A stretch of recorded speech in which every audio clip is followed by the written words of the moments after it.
জাকাত কত টাকা হলে ফরজ হয়? এর উত্তর হলো, কেউ যদি 52.5 ভরি রূপা এটা অথবা রূপার সমমূল্যের সম্পদ, নগদ অর্থ, ব্যাংক ব্যালেন্স অথবা ব্যবসার মাল, যে পণ্য কেনা হয়েছে বিক্রির জন্য, এরকম কোন মাল যার কাছে আছে যেটার মূল্য দাঁড়ায় 52.5 ভরির সমান, এইরকম সম্পদের মালিক যদি কেউ হয় এবং সে সম্পদ তার কাছে 1 বছর থাকে, তাহলে 1 বছর পর ওই সম্পদের বাজার মূল্য হিসেব করে 1 বছর পর 2.5% জাকাত দিতে হবে, অর্থাৎ লাখে 2,500 টাকা। এভাবে হিসাব করে তাকে জাকাত দিতে হবে। বর্তমানে রূপার যে বাজার দর সেটা হিসাব করলে প্রায় 2.25 লাখ টাকার কাছাকাছি হয় 52.5 ভরি রূপার দাম। এটা ভ্যারি করে, উঠানামা করে। একেবারে খুব রিসেন্ট, এখন 2026-এর ফেব্রুয়ারি মাস চলছে, এই সময়টাতে রূপার যে বাজার দর আছে সেটা হিসাব করে দেখা গেছে যে 2.25 লাখ টাকার কাছাকাছি। এক্সাক্ট আপনি যখন দিবেন রূপার দরটা জেনে নিয়ে যে 52.5 ভরি বা 52.5 তোলা রূপার দাম কত, সেটা হিসাব করে যদি দেখেন যে এটা আপনার সম্পদ এই পরিমাণ হয়ে গেছে, তাহলে সবটুকুর জাকাত দিতে হবে। এমন না যে এর অতিরিক্তটা জাকাত, বরং সবটুকুর জাকাত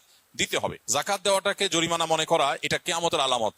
সহিহ বুখারীতে আসছে, নবী সাল্লাল্লাহু আলাইহি ওয়াসাল্লাম বলেছেন, একটা সময় আসবে মানুষ যখন জাকাত দেওয়াটাকে তার জন্য অর্থদণ্ডের মতো বিষয় মনে করবে, জরিমানার মতো বিষয় মনে করবে। এটা ভুল ধারণা আমাদের সমাজে। কারণ আমরা মনে করি যে জাকাত দিলে বোধহয় লস হয়ে যায়, কমে যায়। বরং জাকাত দিলে এটা তো আমার আখিরাতের অ্যাকাউন্টে জমা হয়ে গেল, এটা বরং আমার স্থায়ী হয়ে গেল, নিশ্চিত হয়ে গেল, বাকিগুলোর গ্যারান্টি নেই। এই জন্য জাকাত দিতে পারাটা সৌভাগ্যের বিষয়। আর জাকাত কখন ফরজ হয়? এর উত্তর হলো যে জাকাত ফরজ হয় প্রত্যেকটা ব্যক্তির অর্থ বছরের আলোকে। সবার অর্থ বছর একরকম নাও হতে পারে। ধরুন আমি জিলহজের 1ম তারিখে জাকাত দেওয়ার মতো সম্পদের মালিক হয়েছি, তাহলে পরবর্তী বছর জিলহজের 1ম তারিখে আমার জাকাত আসবে। কেউ যদি মুহররম মাসে জাকাত দেওয়ার মতো সম্পদের মালিক হয়ে থাকে, তাহলে 1 বছর পর মুহররম মাসে তার জাকাত তার উপরে বর্তাবে। তো জাকাত বর্ষ এটা নির্ভর করে ব্যক্তি কখন সম্পদের মালিকানা আসছে তার উপরে। এখন কেউ যদি জাকাত দেওয়ার সুবিধার্থে, হিসাব করার সুবিধার্থে সে যদি একটু আগে দিয়ে দেয়, ধরা যাক যে আমার জিলহজে আসে, আমি রমজানে দিয়ে দিলাম হিসাব করে, কোনো অসুবিধা নেই, জাকাত অগ্রিম দেওয়া যায়, যে প্রতি বছর আমি রমজানে দিলাম, সমস্যা নেই। আমাদের সমাজে অনেকে মনে করেন রমজান মাসেই জাকাত দিতে হয়, জাকাত রমজান মাসেই শুধু দিতে হয়, এমন কোনো কথা নেই। তবে এটা ঠিক, রমজান মাস আমলের মাস, সওয়াবের মাস, এ মাসে আমরা বেশি বেশি সওয়াব